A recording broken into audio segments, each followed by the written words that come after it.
जब आप उन लोगों के लिए कंटेंट बनाते हैं जो अपने 20s में हैं, तो एक सवाल हमेशा सामने आता है, हम जो पैसा कमा रहे हैं वो तो ठीक है, लेकिन सामने वाले के पास इतना पैसा कहाँ से आ रहा है?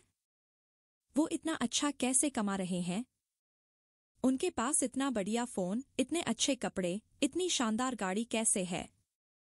ये सब आखिर कैसे हो रहा है? जब आप जवान होते हैं तो तुलना एक बहुत बड़ी चीज बन जाती है।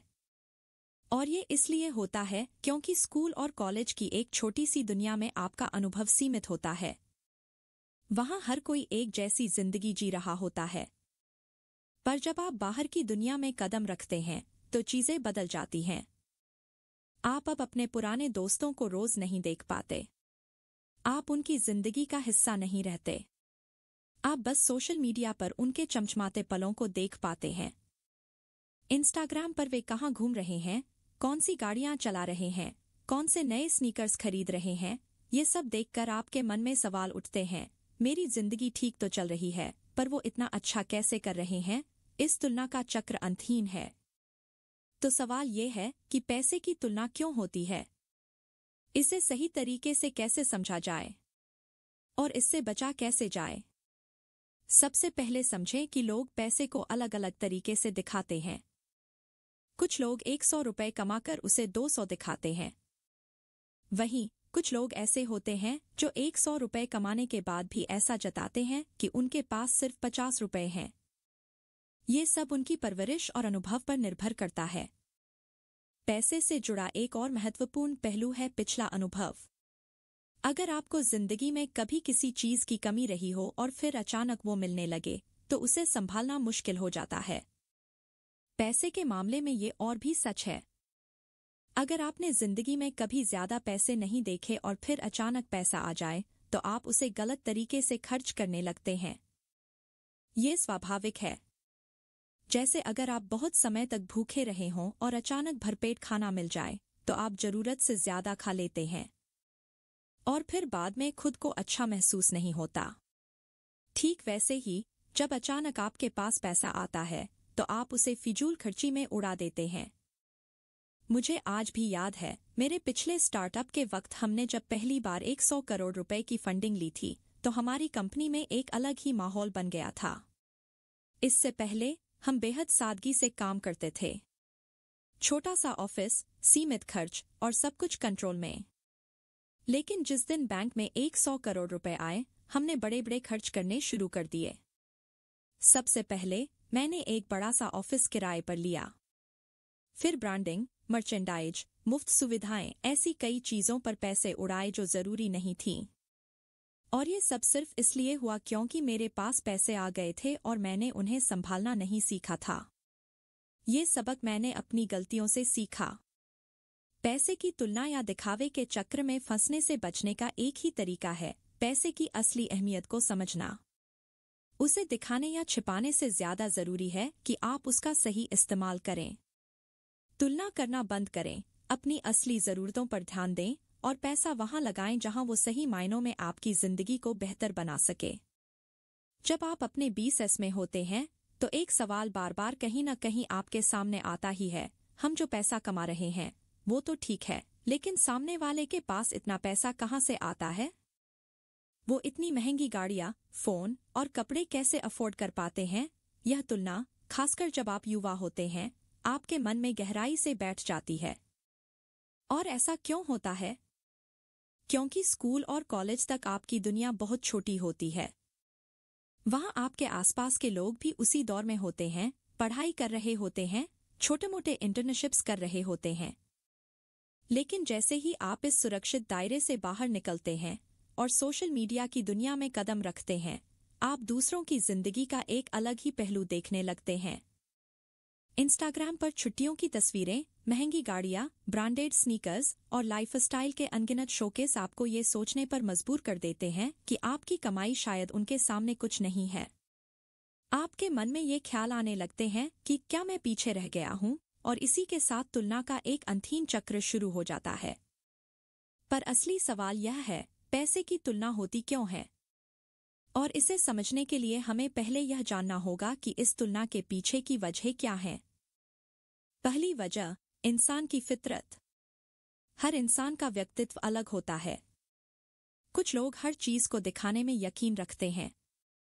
अगर उन्होंने महंगा फोन खरीदा है या किसी बिजनेस क्लास फ्लाइट में सफर किया है तो वो उसे इंस्टाग्राम पर जरूर दिखाएंगे।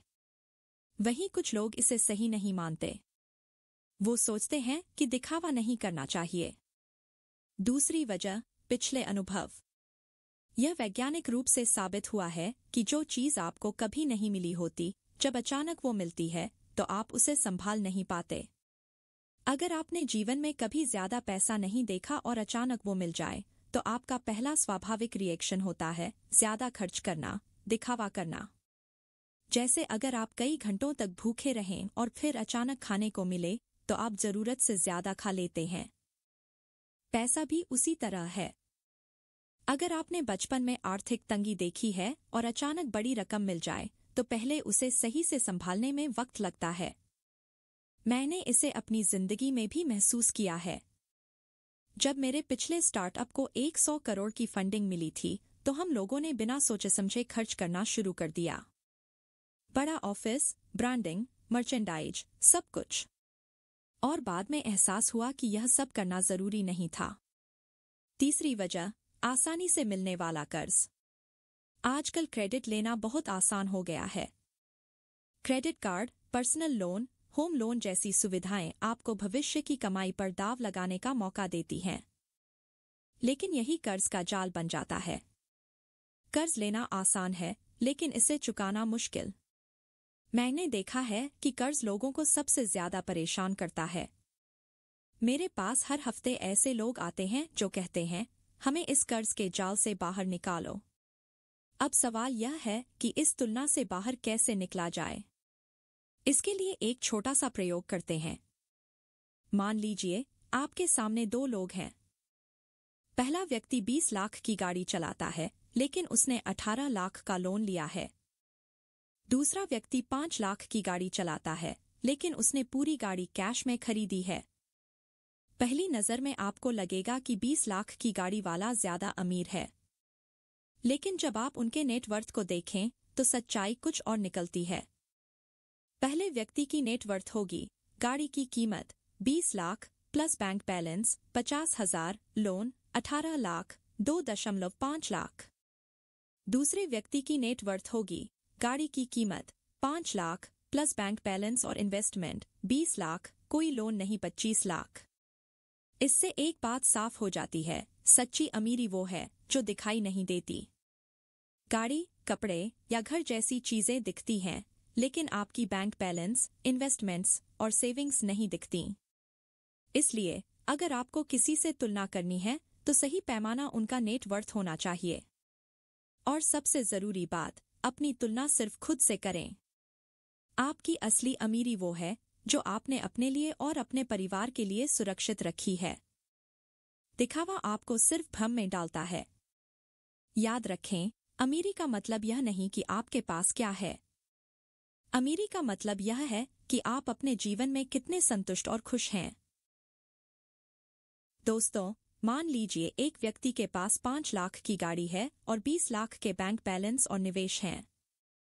उसके पास कोई भी कर्ज नहीं है। वहीं दूसरा व्यक्ति 20 लाख की गाड़ी चला रहा है, लेकिन उसने 18 लाख का लोन लिया हुआ है। दोनों को देखने पर आपको लगेगा कि 20 लाख की गाड़ी वाला ज्यादा अमीर है। लेकिन जब हम उनकी नेटवर्थ का हिसाब लगाते हैं तो तस्वीर कुछ और ही होती है। पहले व्यक्ति की नेटवर्थ है गाड़ी 5 लाख प्लस बैंक बैलेंस और निवेश 20 लाख, 25 लाख। वहीं दूसरे व्यक्ति की नेटवर्थ है गाड़ी 20 lakh plus bank balance 50,000, loan 18 lakh, 2.5 lakh. यह साफ है कि 5 लाख की गाड़ी वाला व्यक्ति असल में ज्यादा अमीर है। और यही वो समझ है जो अक्सर हमसे छूट जाती है। हम जो चीजें देखते हैं उसी पर ध्यान देते हैं। गाड़ी, कपड़े और बड़ी बड़ी छुट्टियां दिखाई देती हैं, लेकिन बैंक बैलेंस, निवेश और SIP नहीं दिखते। असल में सच्ची अमीरी वह होती है जो दिखाई नहीं देती। यहां से एक सवाल आता है, इस तुलना के चक्र से कैसे निकला जाए? जवाब बहुत सरल है। आपको अपनी नेटवर्थ पर फोकस करना होगा। अगर आप अपनी नेटवर्थ को बढ़ाने पर ध्यान देंगे तो आपकी जिंदगी की कई समस्याएं हल हो जाएंगी। नेटवर्थ क्या होती है? नेटवर्थ का मतलब है आपके सारे एसेट्स जिनसे आपकी संपत्ति बढ़ती है और लायबिलिटीज जिनसे आपकी संपत्ति घटती है का अंतर। अब सवाल यह है कि एसेट्स और लायबिलिटीज में फर्क कैसे समझें। एसेट्स वो चीजें हैं जो आपके लिए पैसा बनाती हैं या आपके पैसे को बढ़ाती हैं। आपकी नौकरी, क्योंकि यह आपको हर महीने सैलरी देती है। स्टॉक्स, म्यूचुअल फंड्स या डिजिटल गोल्ड, क्योंकि यह पैसा बनाते हैं। ऐसी प्रॉपर्टी जिसे आपने किराए पर दिया है। वहीं लायबिलिटीज वो चीजें हैं जो आपके पैसे को कम करती हैं। आपकी गाड़ी, क्योंकि उसकी कीमत हर साल घटती रहती है। वह घर जिसमें आप रहते हैं, अगर वह कभी बेचना नहीं है तो उसे बनाए रखने का खर्चा आपकी लायबिलिटी है। महंगे फोन और अनावश्यक खर्चे भी लायबिलिटी हैं। इसलिए अगर आप अपनी नेटवर्थ बढ़ाना चाहते हैं तो 1. अपने एसेट्स बढ़ाइए, उन चीजों पर निवेश कीजिए जो आपके पैसे को बढ़ाए। 2. अपनी लायबिलिटीज घटाइए, जिन चीजों से आपका पैसा कम होता है उन पर फिजूल खर्ची मत कीजिए। अब एक दिलचस्प बात, कुछ खर्चे कैसे एसेट बन सकते हैं। मान लीजिए आप अपनी पढ़ाई पर खर्च करते हैं। अगर वह पढ़ाई आपके करियर को नई ऊंचाई पर ले जाती है तो वह एक एसेट है। लेकिन अगर आप सिर्फ एक महंगे कोर्स का हिस्सा बनते हैं जो आपको कुछ खास नहीं सिखाता तो वह खर्च एक लायबिलिटी है। मुझे अपना अनुभव याद आता है। मैंने एक बार ISB से पढ़ाई के लिए 14 लाख का लोन लिया था। यह एक बड़ा फैसला था, लेकिन उस पढ़ाई ने मुझे नई दिशा दी। मेरी सैलरी 3 लाख से बढ़कर 12 लाख हो गई और फिर 3 साल में 33 लाख तक पहुंच गई। यह सब इसलिए हुआ क्योंकि मैंने सही जगह निवेश किया। तो दोस्तों, अपने एसेट्स पर ध्यान दीजिए, लायबिलिटीज को सीमित रखिए। यह एक ऐसा मंत्र है जो न सिर्फ आपकी नेटवर्थ को बढ़ाएगा बल्कि आपकी जिंदगी को भी खुशहाल बनाएगा। याद रखिए, असली अमीरी वह है जो न दिखे लेकिन आपकी जिंदगी को संवार दे। दोस्तों, एसेट बढ़ाने का तरीका बहुत सिंपल है। आपको 2 चीजों पर ध्यान देना होगा। पहला, एक मनी सोर्स जहां से पैसा आएगा और दूसरा, एक इन्वेस्टमेंट सोर्स जहां से आपका पैसा बढ़ेगा। अधिकतर लोगों के लिए मनी सोर्स उनकी जॉब होती है और यह बिल्कुल सही है। लेकिन अगर आपके पास एक से ज्यादा मनी सोर्स हों तो यह और भी बेहतर है। पर यहाँ एक बड़ी गलती होती है। पैसा कमाने के बाद उसे सही तरीके से इस्तेमाल न करना और उसे बढ़ाने में न लगाना एक बड़ी भूल है। और मेरे हिसाब से यह एक बड़ी बेवकूफ़ी है। पैसे को बढ़ाना आपकी जिम्मेदारी है। रेगुलर इन्वेस्टमेंट शुरू करें। सबसे आसान तरीका है systematic investment plan. Mutual funds इसमें एक सरल उपाय है। मेरी सलाह है कि हर किसी के पास 3 म्यूचुअल फंड्स होने चाहिए। 1 लार्ज कैप म्यूचुअल फंड कम जोखिम, 2 मिड कैप म्यूचुअल फंड मध्यम जोखिम, 3 स्मॉल कैप म्यूचुअल फंड ज्यादा जोखिम। स्मॉल कैप ज्यादा रिटर्न दे सकते हैं लेकिन उनके साथ रिस्क भी ज्यादा होता है। मिड कैप में रिस्क और रिटर्न दोनों संतुलित होते हैं। लार्ज कैप में रिस्क कम होता है लेकिन रिटर्न भी अपेक्षाकृत स्थिर होते हैं। आपकी उम्र, इनकम और रिस्क लेने की क्षमता के अनुसार इन तीनों का बैलेंस रखना सबसे सही है। 7 से 8 म्यूचुअल फंड खरीदने की जरूरत नहीं है।